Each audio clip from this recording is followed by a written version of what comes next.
पिता, पुत्र और पवित्र आत्मा की महिमा हो। त्रिएक परमेश्वर की आशीष और अनुग्रह आप सबके साथ हो। हाल में ही हमारे केरल राज्य में पंचायत, नगर पालिका और नगर निगम के चुनाव हुए। चुनावी अभियान के दौरान इन राजनेताओं ने अपने लोगों से कई वायदे किए होंगे। यदि वो पूरा भी ना करे तो इससे लोगों को कोई परेशानी नहीं होती। लेकिन जिस व्यक्ति से हम अधिक प्रेम करते हैं, जिस पर विश्वास करते हैं, यदि वो अपने वायदे को पूर्ण ना करे तो हमें दुख होता है, चोट पहुंचती है।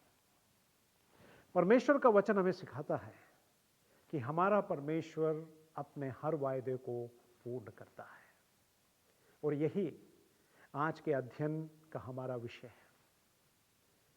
रसल कार्टर नाम का एक युवक मेडिकल अध्ययनशाला में पढ़ाई किया, अध्ययन में अव्वल और खेलकूद के मैदान में भी उसका बहुत प्रभावशाली प्रदर्शन रहा है। उसने मेडिकल की भी पढ़ाई की। कहते हैं कि जीवन के अंतिम समय में उसने मेडिकल प्रैक्टिस के द्वारा लोगों की सेवा की। बाद में मेथोडिस्ट चर्च का एक याजक बना और एक वो संगीतज्ञ भी था। 30 साल की उम्र में एक भयंकर बीमारी ने उसे पकड़ लिया। उसे हृदय में काफी बड़ी समस्या हो गई। डॉक्टरों ने उससे सूचित किया कि वो अब ज्यादा समय जीवित नहीं रहेगा। मृत्युशैया में पड़े हुए रसल कार्टर ने विश्वासपूर्ण प्रार्थना की कि हे प्रभु, यदि तू मुझे चंगा ना भी करे फिर भी मैं अपने जीवन को पूर्ण रूप से आपके हाथों में समर्पित करता हूं। परमेश्वर उसके जीवन में कार्य करने लगा। उसने चंगाई का अनुभव किया। 30 साल की उम्र में उसकी मृत्यु हो जाएगी ऐसा डॉक्टर ने कहा। वो 79 वर्ष इस दुनिया में जिया। वो अपने द्वारा लिखे गए एक अंग्रेजी गीत के लिए काफी प्रसिद्ध है। उस गीत के बोल इस तरह से हैं: standing on the promises of God my king. मसीह मेरे राजा के वायदों पर स्थिर होना। पिछले सप्ताह के हमारे अध्ययन में हम परमेश्वर की इच्छा को जानने और हमारे जीवन के में उसके अर्थ के बारे में हमने सीखा। और आज पुराने नियम का जो पाठ है, जो यशायाह नबी की पुस्तक उसके 11वें अध्याय 1 से 11 पद से लिया गया, इसमें 2 भाग दिए हैं। उसकी पहली तस्वीर एक पूर्ण, एक उत्तम राजा की तस्वीर है। यह पद दिखाता है कि यह यिशै के वंश से निकलता है, जो वास्तव में दाऊद का पिता था, और यह यीशु मसीह की ओर हमारी निगाहें लेकर जाता है। और यह कहा गया है कि यह उत्तम, गुणी, पूर्ण राजा पवित्र आत्मा से भरा हुआ है, और पवित्र आत्मा के दान बुद्धि और समझ की आत्मा, युक्ति और पराक्रम की आत्मा, और ज्ञान और यहोवा के भय की आत्मा उस पर ठहरी हुई है। और दूसरी तस्वीर उसके राज्य, उसके आने वाले युग की है। और यह कहा गया है कि इस राज्य में न्याय और शांति होगी। भय का और खतरे के लिए यहां कोई स्थान नहीं होगा। ऐसे राज्य को हम अभी तक अनुभव नहीं किए हैं, लेकिन हम विश्वास करते हैं कि अब मसीह के द्वारा इस राज्य के अंग बनेंगे, भागीदार होंगे। मानव होने के नाते हमारी सबसे बड़ी परेशानी यह है कि जो हमें अपनी आंखों से दिखाई नहीं देता, उस पर हम संदेह करते हैं, उसे हम समझ नहीं पाते हैं। लेकिन हमारे आसपास की परिस्थितियों पर हम अपने जीवन की सुरक्षा का आधार बना लेते हैं। हमें दुख होता है, हमें तकलीफ होती है, परेशानियां होती हैं। लेकिन आज का भजन जो 89 भजन से लिया गया है, वो हमें आह्वान देता है कि हम सारी परिस्थितियां चाहे हमें विफलता की ओर इशारा करती हो, हम परमेश्वर में आशा, सफलता की आशा रखें। अगर एक वाक्य में इसे कहें कि हर परिस्थिति में हम परमेश्वर पर विश्वास और भरोसा रखें, चाहे परिस्थितियां कितनी भी कठिन हो। हमसे वायदा किया है कि हमारा मसीह हमारे संग रहेगा, वो हमें ना तो त्यागेगा ना कभी छोड़ेगा। क्या कारण है कि हम उस वायदे पर स्थिर रहें? परमेश्वर की योग्यता, उसका चरित्र हमें आह्वान देती है कि हम उसके वायदे पर विश्वास करें, क्योंकि वो हमसे अटूट प्रेम करता है। अगर ये भजन के द्वारा दाऊद के जीवन से परमेश्वर अपने प्रेम को प्रदर्शित कर सकता है, तो यीशु मसीह जो उसके प्रेम का प्रतिनिधि है, उसके द्वारा हम उस अटूट प्रेम को हम क्यों नहीं महसूस कर सकते? संत यूहन्ना के 3 अध्याय में लिखा गया है कि परमेश्वर ने जगत से इतना प्रेम किया कि उसने अपना इकलौता बेटा दे दिया। हमारे लिए अपने इकलौते बेटे को देना उसके अटूट प्रेम को दर्शाता है। रोमियो उसके 4 अध्याय में संत पौलुस हमें यह बताकर स्पष्ट करता है कि जब हम परमेश्वर से प्रेम नहीं किए, फिर भी उसने हमारे साथ प्रेम किया। व्यवस्था के अनुसार अच्छे कार्य करना किसी भी व्यक्ति को परमेश्वर के सम्मुख एक अधिकार प्रदान नहीं करता है। किसी भी पुरुष या महिला को परमेश्वर में पाए हुए अधिकार या स्थान व्यवस्था के अनुसार किए गए कार्य के कारण नहीं है, परंतु परमेश्वर का अटूट प्रेम के कारण, परमेश्वर पर उसके विश्वास के कारण उसे वो स्थान प्रदान किया गया। और संत पौलुस इब्राहिम के विश्वास के द्वारा एक नमूना हमारे लिए प्रस्तुत करता है। इब्राहिम की उच्चतम योग्यता का सार एक ही कारण है। जब परमेश्वर ने उससे अपना परिवार, अपना घर, अपना स्थान, अपना गांव सब छोड़कर एक अनजान प्रदेश में जाने के लिए कहा, तो इब्राहिम ने व्यवस्था के अनुसार विवरणात्मक तरीके से योजना ना बनाते हुए परमेश्वर ने जो वचन कहा वैसा ही उस पर विश्वास करते हुए,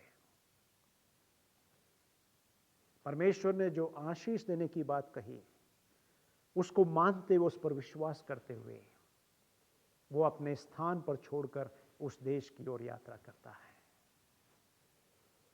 बिना कोई संदेह और प्रश्न किए हुए अपने जीवन भर परमेश्वर पर विश्वास करना, अपना सब कुछ परमेश्वर के हाथ में समर्पित करना, उसे विश्वास के पिता कहलाने लायक योग्य बनाया।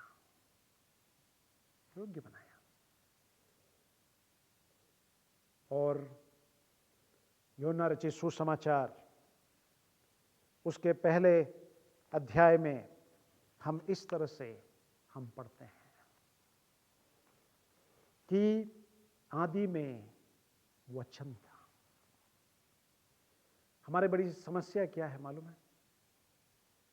जब हम वचन, शब्द या वाक्य, हम उसे एक ध्वनि के रूप में लेते हैं, साधारणता से लेते हैं, लेकिन जो वचन के बारे में या वर्णन किया गया है वो एक ध्वनि, शब्द, वाक्य से काफी उच्च है, परे है।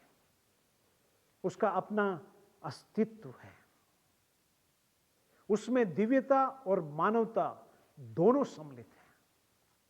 और आदि से वो परमेश्वर के साथ था, पिता और पवित्र आत्मा के साथ। ये सुसमाचार का सबसे प्रभावशाली भाग है। और उसका दूसरा भाग यह है कि यह वचन देहधारी हुआ, एक साधारण मानव रूप नहीं लिया, हमारे जैसा हो गया और हमारे मध्य में डेरा किया। इस एडवेंट के समय में इस वचन के ऊपर मनन करने की हमें अत्यंत आवश्यकता है। मुझे याद आया एक घटना के बारे में। एक कलीसिया में एक बहन थी, नाम थी एलिशिबा।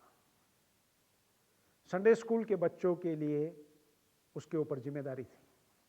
हर वर्ष क्रिसमस के समय में पिछले 10 सालों से वो ही बच्चों के लिए, बच्चों के द्वारा यीशु मसीह के जन्म का नाटक प्रस्तुत करती थी। लेकिन हर साल कुछ ना कुछ गलत हो जाता था, गड़बड़ी हो जाती।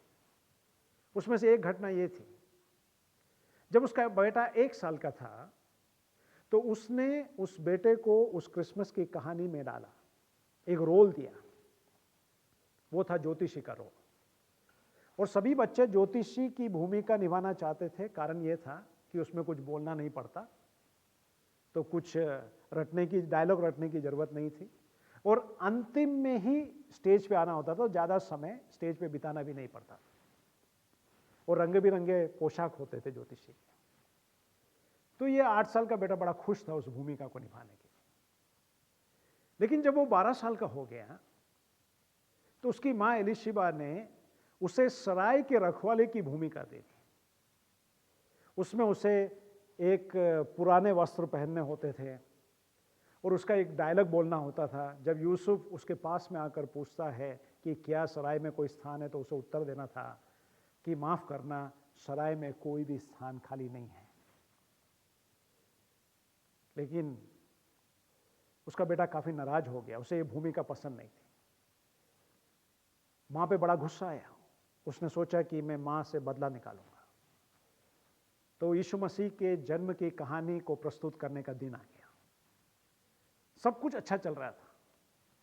जब वो सीन आया, जब यूसुफ उस सराय में आता है और जब सराय वाले से पूछता है कि यहां कोई स्थान उपलब्ध है, तो एलिशिबा का यह बेटा, जो सराय के रखवाले की भूमिका में था, बोला, हां आ जाओ, यहां बहुत सारे कमरे खाली हैं, तुम्हारा स्वागत है।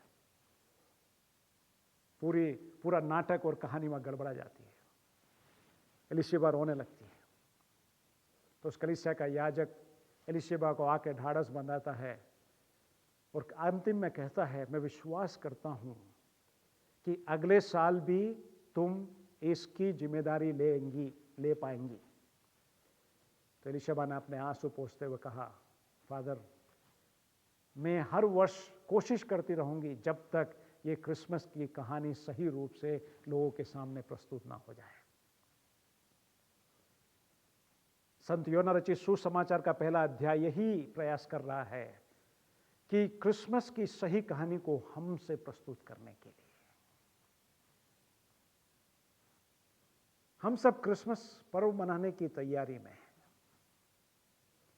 हम सब एडवेंट के उपवास ले रहे हैं। यदि हम सही अर्थ को न समझ लें तो एडवेंट और क्रिसमस हमारे लिए मात्र एक ऐतिहासिक घटना के रूप में रह जाएगी। ये पर्व 25 दिसंबर या 1 जनवरी के साथ उसकी सारे जश्न और तैयारियां समाप्त हो जाएगी।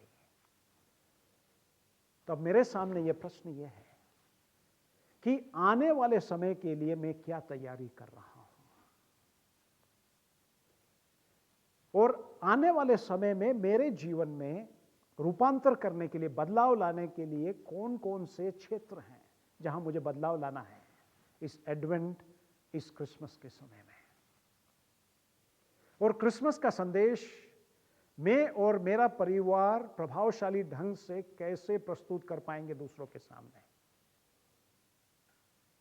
ये एडवेंट और यीशु के जन्म के पर्व को जब हम मनाने की तैयारियां कर रहे हैं, उपवास और प्रार्थना कर रहे हैं, तो इन सब सवालों का उत्तर देने का और ढूंढने का भी समय है। और स्वर्गदूतों ने जब गडरियों को यह संदेश देने के बाद जब वो गीत गाया कि आकाश में परमेश्वर की महिमा और पृथ्वी पर शांति और न्याय। ये गीत केवल स्वर्गदूतों का न रहकर हम और हमारे समुदाय के लिए अनुभव करने का भी अवसर होने पाए, यही हमारी प्रार्थना और कोशिश आने वाले दिनों में हम करें। प्रभु आप सबको आशीष दें।